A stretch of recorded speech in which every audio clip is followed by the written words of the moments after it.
Terdapat beragam gangguan seksual yang bisa dialami oleh kaum hawa. Salah satunya adalah vaginismus. Masih asing dengan kondisi ini? Vaginismus adalah kondisi di mana otot di sekitar vagina mengencang dengan sendirinya saat terjadi penetrasi seksual. Kondisi ini membuat penis tidak bisa penetrasi. Gangguan ini tentu saja akan menghambat hubungan intim. Selain vagina mengencang, masih ada gejala vaginismus lainnya yang perlu kamu waspadai. Yuk simak lebih lanjut mengenai vaginismus bersama seksolog Dr. Haikal Ansari berikut ini.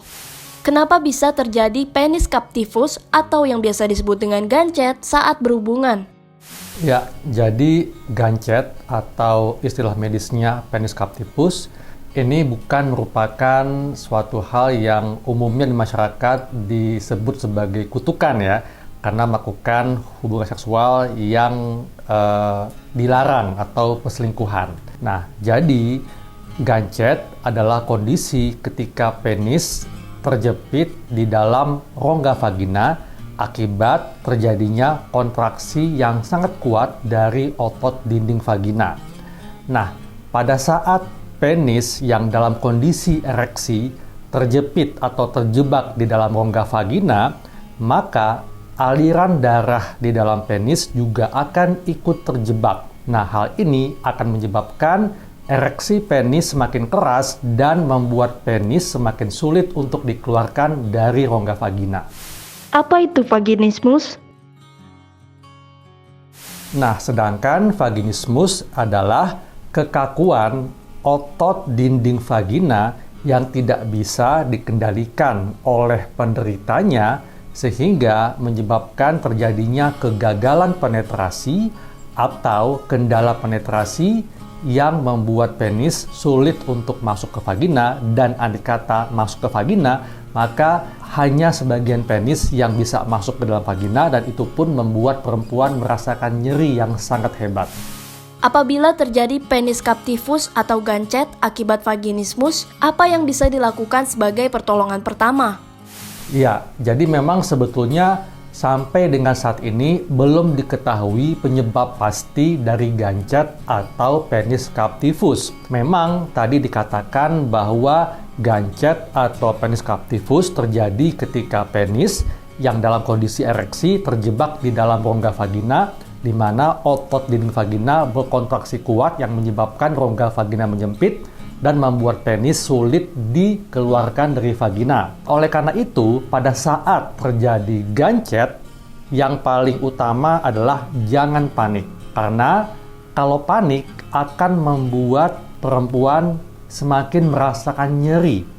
Tadi saya katakan bahwa pada saat terjadi gancet, maka otot vagina yang berkontraksi kuat itu akan menekan penis yang sedang ereksi. Akibatnya, aliran darah di dalam penis akan terjebak pula, dan hal ini menyebabkan penis semakin keras ereksinya, sehingga kalau dipaksa ditarik keluar, akan membuat perempuan merasakan nyeri.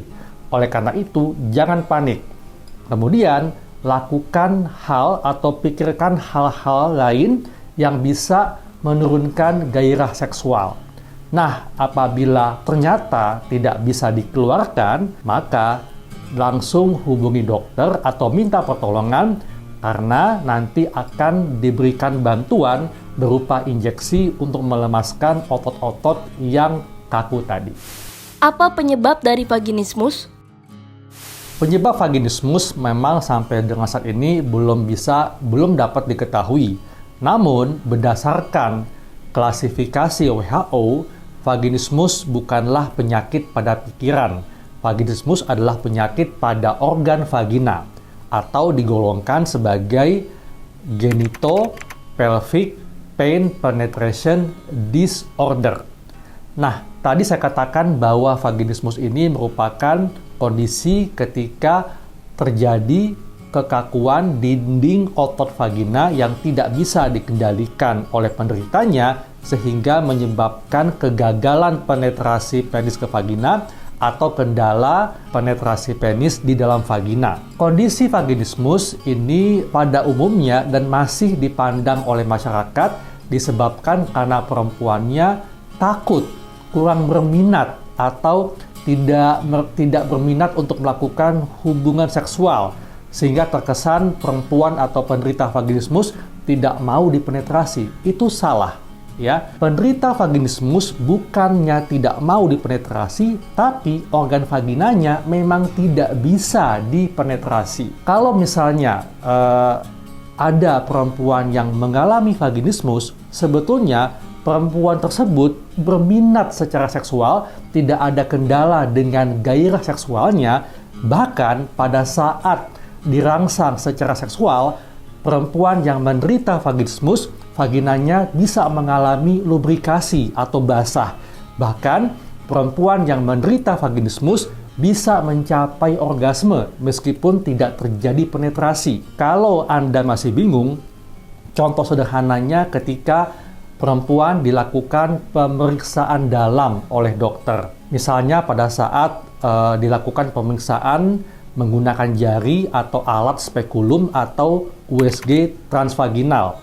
Nah, apakah perempuan dalam kondisi rileks? Tidak. Pada saat perempuan dilakukan pemeriksaan dalam oleh dokter, bisa saja perempuan merasa tidak rileks, ya, atau lelah, atau merasa cemas karena menjelang persalinan. Tapi tetap dapat dilakukan penetrasi menggunakan jari, spekulum, atau USG transvaginal. Nah, oleh karena itu, yang mau saya tekankan di sini adalah bahwa perempuan yang menderita vaginismus bukan berarti perempuan tersebut tidak berminat secara seksual, bukan berarti perempuan tersebut tidak mau dipenetrasi, tapi organ vaginanya memang tidak bisa dipenetrasi. Oleh karena itu, kita harus berempati kepada perempuan yang menderita vaginismus, karena otot dinding vagina bagian depan tidak bisa dikendalikan oleh pikiran. Nah, oleh karena itu, penting untuk suami yang istrinya menderita vaginismus, jangan disalahkan, jangan dipojokkan dengan mengatakan bahwa istrinya tidak berminat secara seksual, namun cobalah untuk sama-sama datang ke dokter, minta bantuan kepada dokter, terutama dokter yang memang memiliki kompetensi untuk menangani vaginismus, agar masalah ini dapat diterapi. Dan terapi vaginismus memang membutuhkan waktu dan membutuhkan kerjasama antara suami dan istri, dan tentunya membutuhkan kesabaran. Bagaimana gejala vaginismus?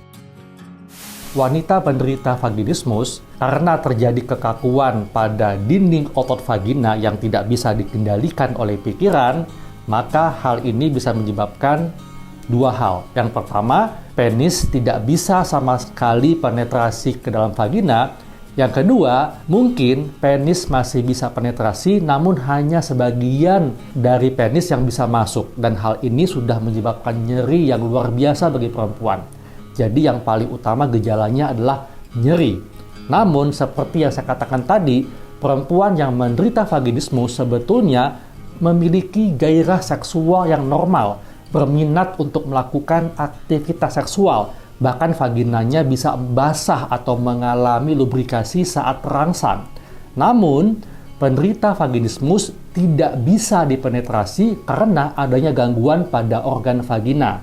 Oleh karena itu, jangan Anda mengatakan kepada perempuan yang menderita vaginismus, mereka tidak berminat secara seksual. Bukan, mereka minat, mereka memiliki libido yang normal, tapi organ vaginanya tidak bisa dipenetrasi. Nah, dampak jangka panjangnya apabila hal ini tidak diatasi, perempuan selalu merasakan nyeri ketika dicoba dipenetrasi, maka lama-lama perempuan yang menderita vaginismus akan merasakan cemas, takut ketika melakukan hubungan seksual, dan lama-lama akan menurunkan gairah seksualnya. Jadi intinya adalah jangan mengatakan bahwa perempuan yang menderita vaginismus itu tidak rileks atau tidak berminat secara seksual. Mereka itu semuanya adalah perempuan yang memang berminat untuk melakukan hubungan seksual. Vaginanya bisa basah, mengalami lubrikasi saat dirangsang, tapi vaginanya tidak bisa atau sulit sekali dipenetrasi. Jadi